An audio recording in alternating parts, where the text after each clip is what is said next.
So today we're going to talk about scaling your home remodeling business. And let me set a little preface for this. There really are two types of home remodeling companies. There's the home remodeling company that really is a self-employed individual with maybe one or two people working for them. And then there's a second kind of home remodeling company, and this is led by more of an entrepreneurial leader. They still may be at, three, four people on the team, but the aspirations are much larger. They're much different. It's aspirations of building a large business to either sell or to spin off other businesses. And so it's really that second type of home remodeling contractor that I'm talking to today, the person that's an entrepreneur first and a remodeling contractor second. They've chosen remodeling as their vehicle to build their business empire, build their wealth, and do those kinds of things.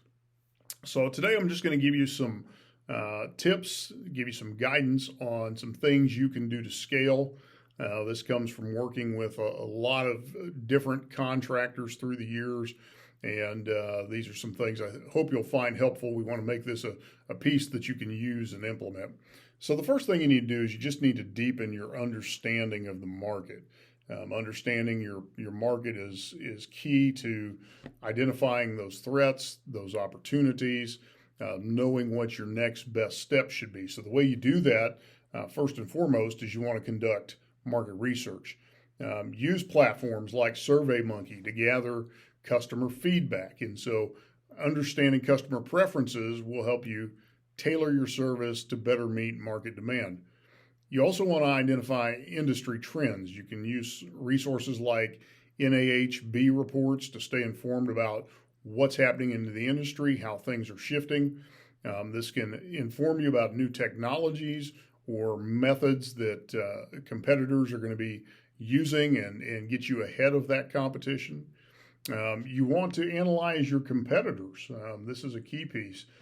Use tools like SEMrush to get some insights into your competitors' online strategies. Figure out what they're doing, reverse engineer their process so you can look for gaps in your own strategy, and you can also look for opportunities that your competitor has potentially missed. And then, of course, you want to attend industry events. So events like the NAHB International Builder Show are going to offer you opportunities to network, to learn from peers, keep abreast of emerging industry standards and technologies. And it's a great place for you to make connections. One of the things you'll find that when you make those connections, you tend to mastermind together, you tend to brainstorm together, you tend to swap best ideas, best practices. So don't negate those live events where you can really spend some time talking with others in your industry.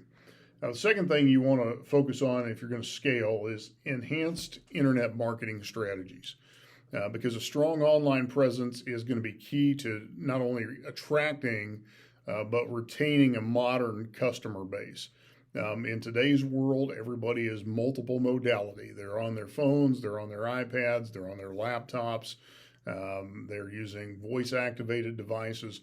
There's a lot of bases you're going to need to cover in your online marketing strategy. First and foremost, you want to optimize your website. Utilize SEO tools for better online visibility. Make sure that your services are easily found by potential clients in your market. And of course, a user-friendly website is key because it's going to help retain visitors, keep them on the page longer. And what we really want them to do is take an action, place a phone call, fill out a form, message you. And so the more that website is optimized, the easier it is to do that. Ideally, you're going to want to target a 20 to 30% conversion rate from visitor to lead. And that's what you want to keep optimizing towards. Then content marketing is the next piece. A blog is a great tool to position yourself as the go-to expert in your industry. And so share success stories on that blog, show proof of your work, demonstrate your capability, build trust with your potential clients. And here's another piece of this equation. as we are watching how Google and Bing and the major search engines are applying AI into their search process, what we're seeing is the algorithms are now pulling more content based results from the AI as opposed to the traditional keyword driven results.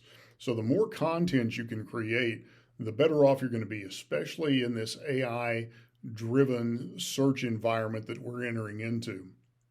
And then finally, your social media engagement. Platforms like Instagram and Facebook are absolutely perfect for showcasing the visual transformations you're making in people's homes. So show off your work, but show it off well. Let me explain this. We've had clients that we've had to go back and say, hey, we need you to take pictures again, but this time get the paint can out of the picture. This time get the ladder with the rag out of the picture in the background. This time, make sure the garbage can's not sitting on the countertop.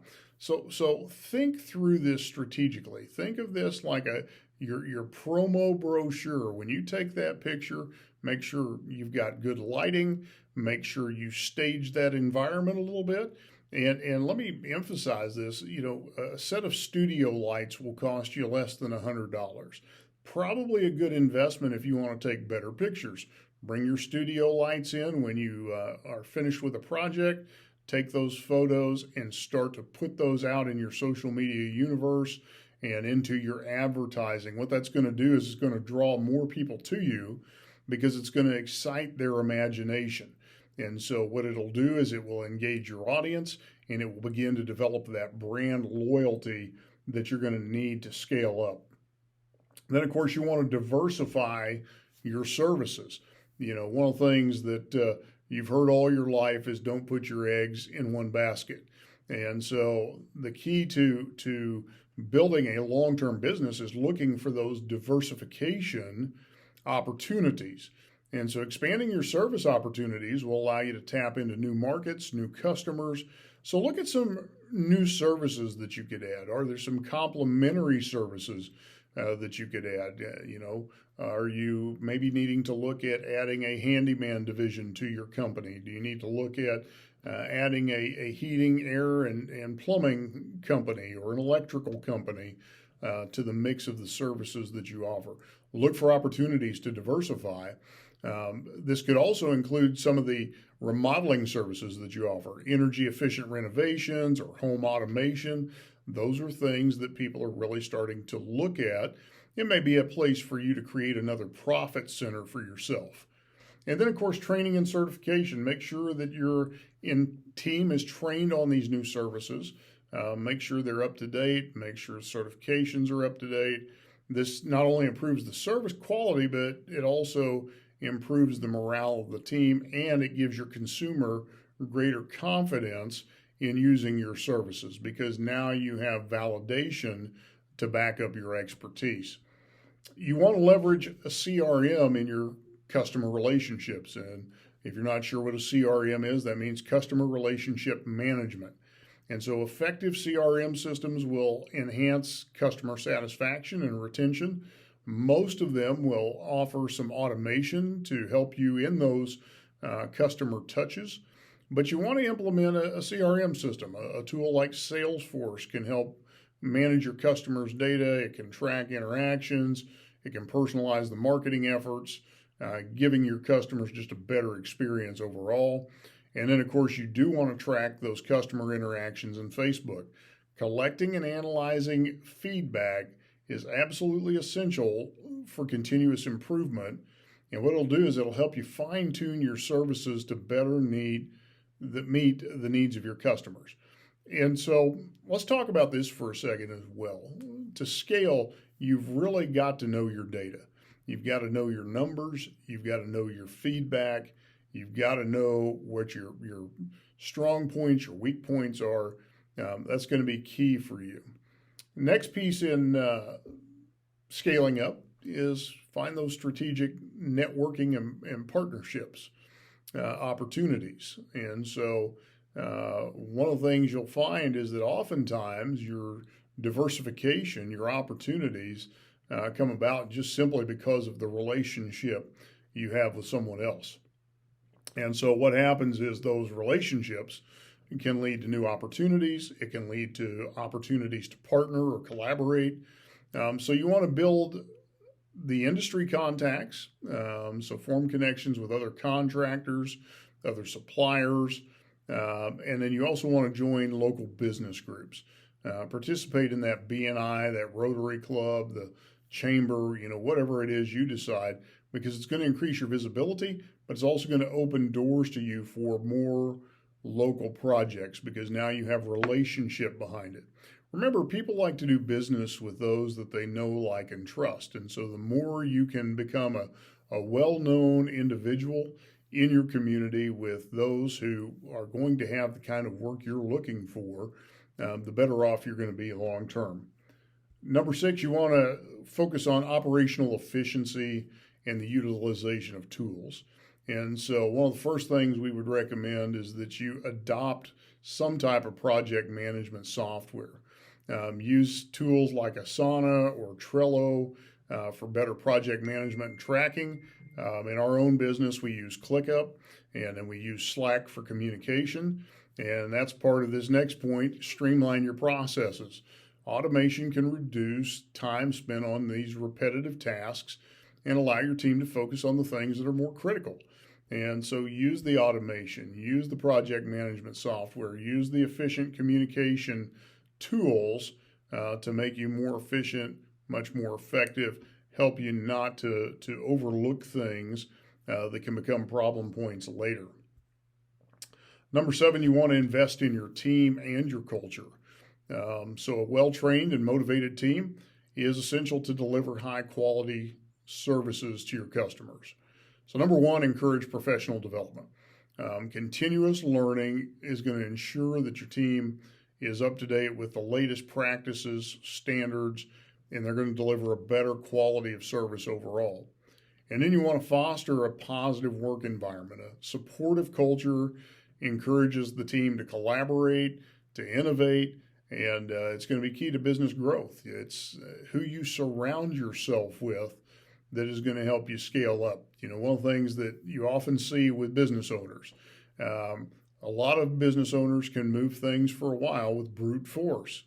But at some point, there comes a place where if you're going to go any further, your brute force is not enough. You have to surround yourself with the right people and create the right culture for those individuals to thrive.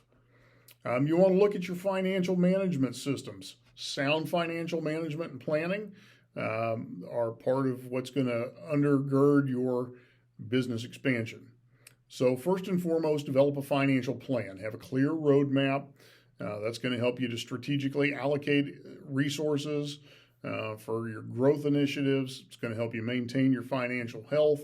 Doesn't matter how much money you make, it's how much money you keep. So you've got to be profitable. And then, of course, you want to explore funding options. You need to understand what are the different funding avenues that will enable you to make informed decisions when financing your growth, because there will come a point that you may need to use debt strategically to scale up your business. And so that could be through loans, that could be through reinvesting your profits, but just consider what are the different funding options you have. And so once you have that, figure out what your roadmap is and make sure you stay on course. Number 9, we want to look at risk management in scaling your business. So there's an old saying, the higher the levels, the higher the devils. And so the larger you grow your business, the more complex it becomes, the more complications you may encounter. So you want to assess and manage potential risks to make sure you have stable expansion, that you don't get derailed prematurely. So number 1, you want to conduct risk assessments. Regular risk assessments are just going to help you identify those potential challenges and help you develop the strategies to deal with those challenges. And then you also want to develop contingency plans. So have a backup plan in place to make sure your business can withstand unforeseen challenges and events and continue to operate smoothly. One of the biggest risk management things you need to take a look at is yourself.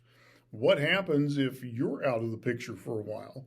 I always laughingly tell our team, This has got to go on whether I'm here or not. And so if something happens to me, everybody knows what they need to do. And so you need to be thinking about that. If something happens to you, how's the business going to continue? Is there a partner involved? Is there a general manager? What does that look like for you? And then number 10, our final point here, measure success through key metrics. You've got to regularly track your performance against key business metrics to help make the right decisions. And this is something that I said a few moments ago. You have to know your numbers. Know your numbers, know your feedback, know your data. Those are the things that have to be in play. Next thing here is identify and track your key metrics. This is going to be things like customer satisfaction, project profitability. Those are going to give you insights into your business performance and areas that need improvement. And then, of course, adjust your strategies based on the data you get. Be a data-driven business. So regular analysis of your data is going to inform what your next best steps need to be, ensuring that your business remains moving in the proper direction and aligned with its objectives. And so those are just a few thoughts for you on how to scale up your remodeling business. Hope you found this video helpful, and I look forward to talking with you again soon.